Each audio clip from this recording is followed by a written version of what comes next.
Bos días a todos e todas.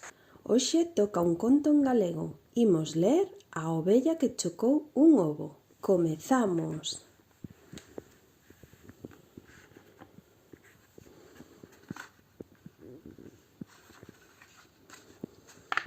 A ovella que chocou un ovo. A ovella Lola tiña unha lá prodixiosa. Era suave, sedosa e relucente, e nunca endexamais enguedellaba. Lola pasábase horas cada mañá lavando, secando e peiteando a súa lá, ata que a deixaba absolutamente perfecta. Cando por fin estaba lista e espléndida, encantáballe pasearse pola granxa. «É preciosa, é perfecta! Que lá tan extraordinaria!», dicían todas as ovellas, e Lola sentíase orgullosa e feliz. Pero un día de moita calor pasou algo terrible. A todas as ovellas cortáronlles o cabelo.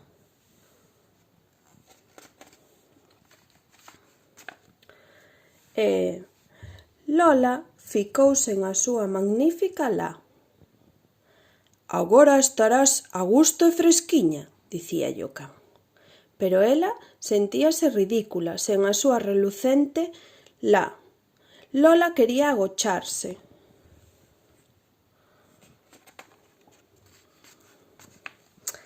Así pois, foise ao outro lado do outeiro e alí estivo agardando, e agardando, e agardando. Pouco a pouco a lá voltou crecer, pero...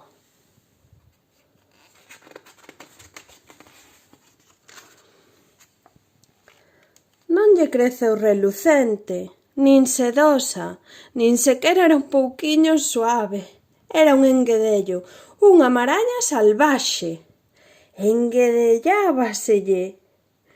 «É horrorosa», dicía Lola chorando.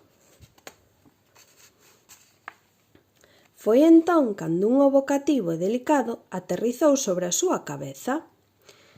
Pero a lá de Lola era tan abelaíña que nin se enterou.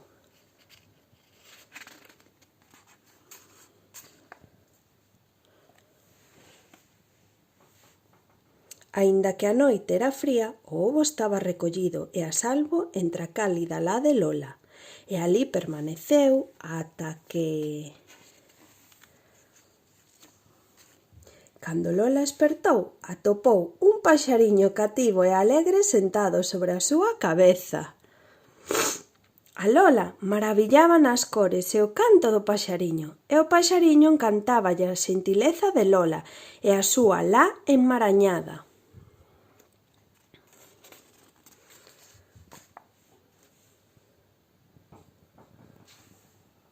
«É tan esponxosa, é tan quentiña, tes unha lá extraordinaria», dicíalle o paxariño cada noite. E Lola estaba orgullosa e feliz de ter axudado ao seu amiguiño. Xuntos pasaban os días divertíndose e xogando. O paxariño crecía cada día máis forte.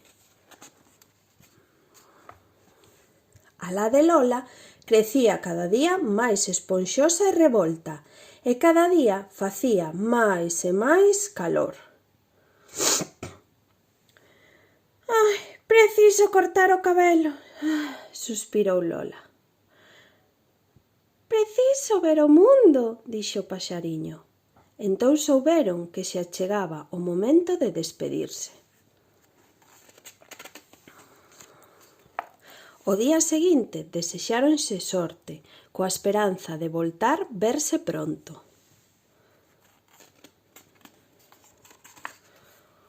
Así pois, Lola voltou á súa granxa. A súa lá non era perfecta, pero xa non lle importaba. Estaba contenta de ver os seus amigos.